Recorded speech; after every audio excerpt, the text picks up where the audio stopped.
Hey guys, it's Haley and welcome back to another bookish video. So today I'm going to be doing the mid-year freak out tag. Nobody tagged me, I just want to do it because I see everybody in my subscription box doing it and I don't think everybody was tagged, so I'm just going to jump in here on the little train and do it also. So the first question is the best book that I've read so far this year. I don't know how I can possibly pick one. There's way too difficult. I think my favorite romance, here's what I'll do.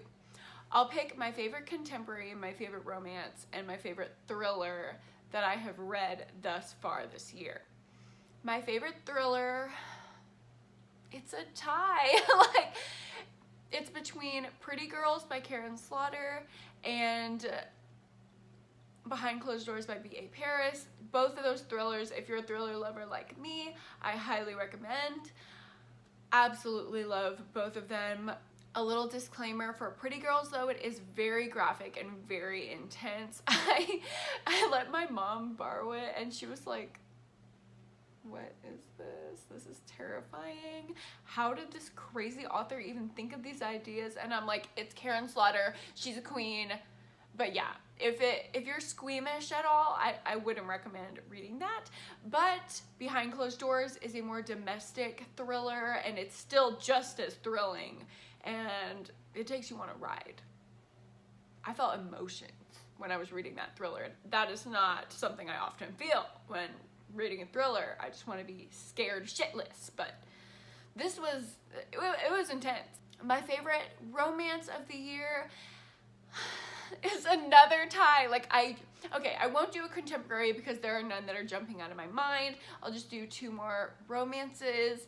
Beach Read and The Hating Game. I read both of those for Romance-a-thon and they both just captured my heart and made me cry, and I absolutely love both of those. What is the best sequel that I've read so far this year? So I actually read One of Us Is Next, which is the sequel to One of Us Is Lying. I think that's the only sequel that I've read this year, so by default I have to say that. I did enjoy it a little bit more than One of Us Is Lying, so I would say that it's the better out of the two, but I wouldn't necessarily tell you to rush and pick it up, if you know what I mean. What is a new release that I haven't read yet but I want to? Oh my god, I'm about to read my two most anticipated books of the summer, which are His and Hers by Alice Feeney, and I have an e-arc of it sitting right here on my laptop and I can't wait to start reading it after I film this video. And I also have Home Before Dark by Riley Sager, and there's a storm coming in this weekend, so I plan on reading that during this storm, and I'm just so happy. I cannot wait to read those books. What are my most anticipated reads for the second half of 2020? I have a whole video talking about my most anticipated summer releases, so you can go ahead and check that out if you want. But the two highlights I feel from that video are One by One by Ruth Ware and Invisible Girl by Lisa Jewell, my two British thriller queens.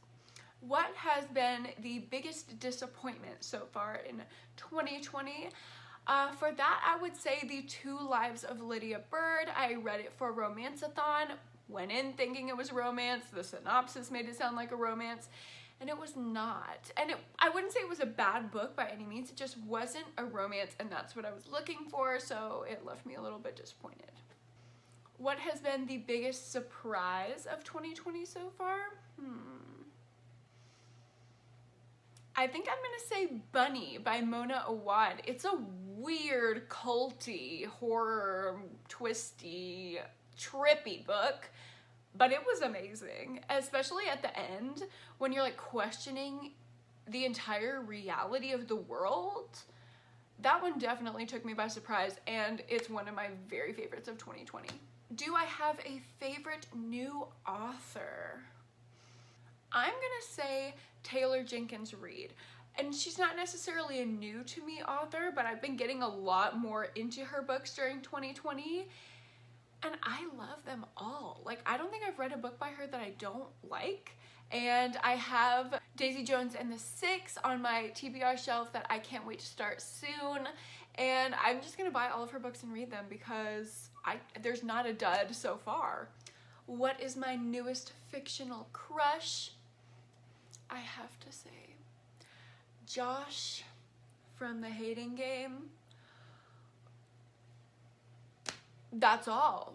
Like, that's all you need to know. He's mysterious. He's hot. He's quirky and smart and like has past trauma.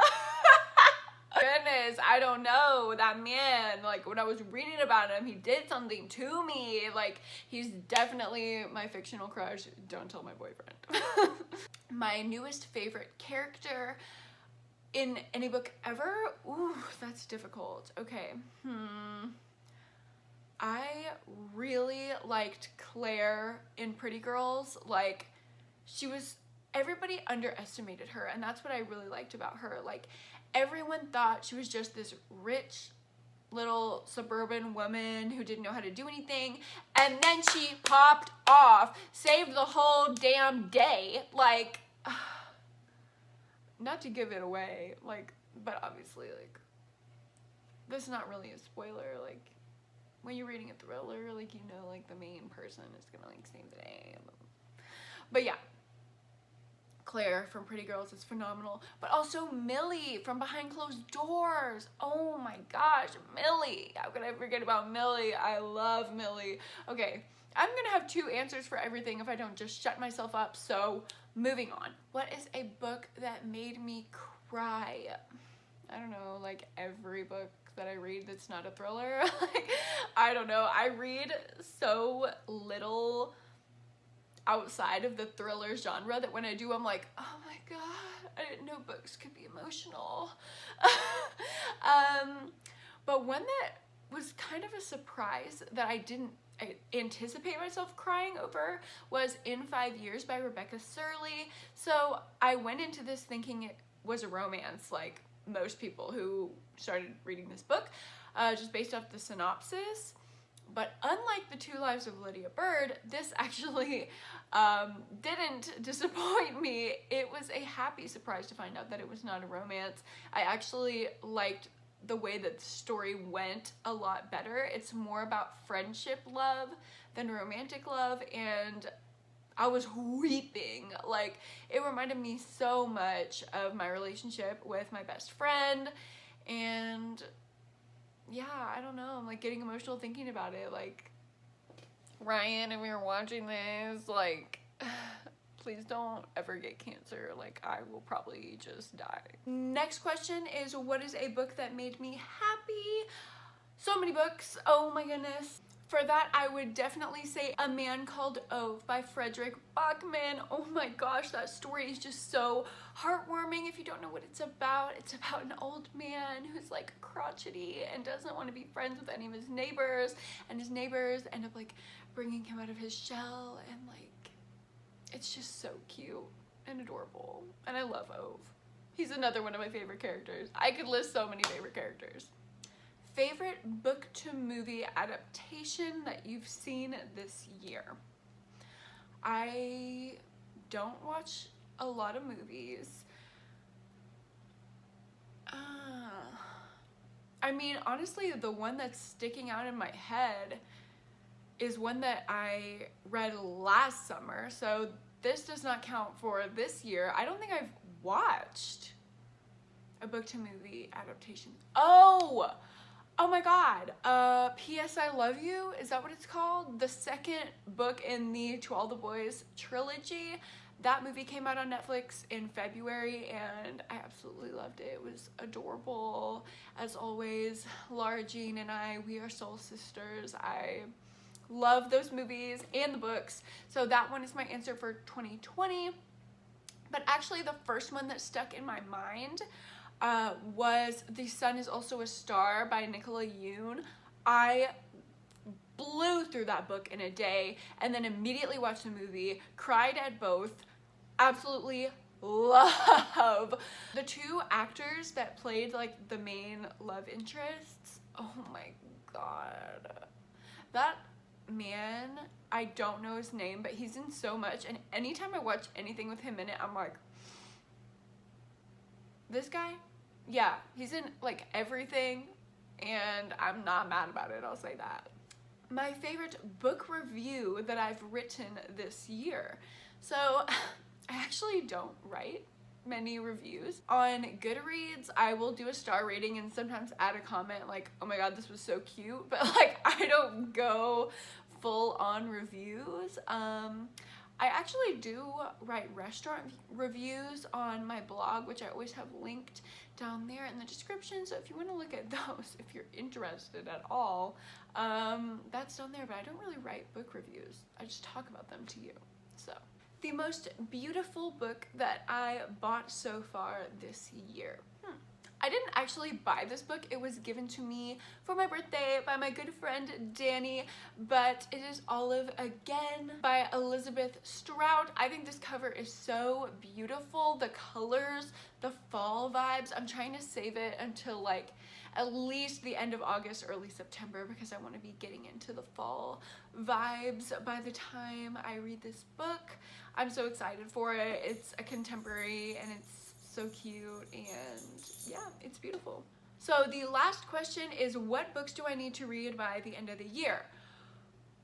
About 1 million. I have so many reading plans to get to before the end of 2020. Oh my goodness, I have so many reading vlogs planned. Thriller, predicting twists and thriller videos. I'm gonna do so many of those. Like the one I'm most excited for, I guess I kind of answered that earlier, but Home Before Dark, I'm definitely gonna get to that. I also really need to read Night Swim by Megan Golden soon, because I got an e-arc of that I have to review, so yeah, so much, too much, but not enough, but never enough. We love books here. We could read all day, every day, and that would just be great, and then I would get to every book ever, and I would just be a happy girl. That is it. I've answered all the questions in the mid-year freakout book tag, and I hope you enjoyed it. And if you did enjoy it, I hope you give me a like and subscribe if you haven't already, and I will see you guys in the next one. Bye.